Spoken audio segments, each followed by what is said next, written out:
এই গিন্নি, তুমি ওল কচু চিনো? ওল কচু? হ্যাঁ, চিনবো না কেন? ওই কচু কত সুন্দর খেতে লাগে তুমি জানো? আমার তো ওল কচু খুব ভালো লাগে। হ্যাঁ, ওই কচু না তোমার ছেলে সেটাই ঢুকাবো, বুঝলে তো? ওমা, এ কি কথা? ফুটো আবার কি করলো? আবার বলছো কি করলো? শালা বাড়িতে একটা কাজ করে না, সারাদিন গরুর মতন খেটে মরি আমি, আর ও নাকি সারা গ্রামে পোস্টার মেরে বেরিয়েছে ওদের ক্লাবে নাকি লোক না হবে। তা বলি ওই ক্লাব কি ওকে ভাত দেবে? ও, এই ব্যাপার তো। তাতে তুমি এত রেগে যাচ্ছ কেন? বাচ্চা কাচ্চা মানুষ এখন এসব করবে না তো কবে করবে? একটু বড় হোক, দেখবা সব বুঝে যাবে। এই বাচ্চা কাচ্চা নাকি তার কবে বুঝবে আমার মতন বাল পেকে ঝরে যাওয়ার পর? শালা সেগোমানি, আজকে ওকে একবার বাড়ি আসতে দাও, তারপরে আমি ওকে দেখাবো যে আমি কি করতে পারি। শোন চোদ না, পল্টু তোকে নিয়েছে বলে নিজেকে বড় বাল ভাববি না, বুঝলি?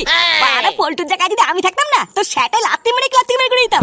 এই পল্টু এই মালটাকে কি দেখে নিলে বলতো?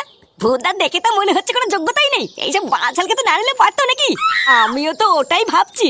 শোন, বাড়া গায়ে হাওয়া লাগে ঘুরে বেড়াবি না, বুঝলি? রোজ এসে এই ক্লাবটাকে ঝাড় দিয়ে পরিষ্কার করবি। আমার কিন্তু লেওরা এইসব নোংরা চোংরা একদম পছন্দ হয় না বলে দিলাম। কিরে বাড়া, তুই কিছু বল। এই হ্যাঁ, ফুটো যে বলছো তাই মন দিয়ে শোন। ফুটো কিন্তু খুব রাগী, ও যদি একবার রেগে যায় না, পল্টুদা কিন্তু ঠেকাতে পারবে না। আরে না না, ফুটো বলেছে আর আমি করবো না তাই হয় নাকি? আমি হলাম ফুটোর বিশাল বড় ফ্যান। ফুটো তো আমার গুরুদেব।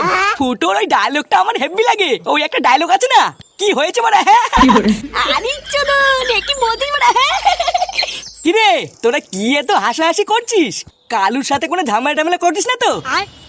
আরে না না পল্টুদা, কোনো ঝামেলা না, আমরা এমনি কথা বলছিলাম। আচ্ছা শোন, কালু আমাদের ক্লাবের নতুন সদস্য, তারপরে আবার সামনে পুজোও আসছে, তাই আমি ঠিক করেছি আজকে সেই খুশিতে আমাদের ক্লাবের পিছনের মাঠে একটা ছোট্ট করে পিকনিক করব। তা তোরা সবাই করবি তো নাকি? এ আবার কি কথা? বাড়াতে পিকনিক করবি আর আমি না বলবো তাই হয় নাকি? হ্যাঁ, আমি তো ভূতার বালছি কবে থেকেই রেডি, এই শুধু সুযোগ পাচ্ছিলাম না। পল্টুদা, আমিও রাজি। আচ্ছা যা, তাহলে সবাই বাড়ির থেকে পিকনিকের 100 টাকা করে নিয়ে গিয়ে। আচ্ছা আচ্ছা পল্টুদা।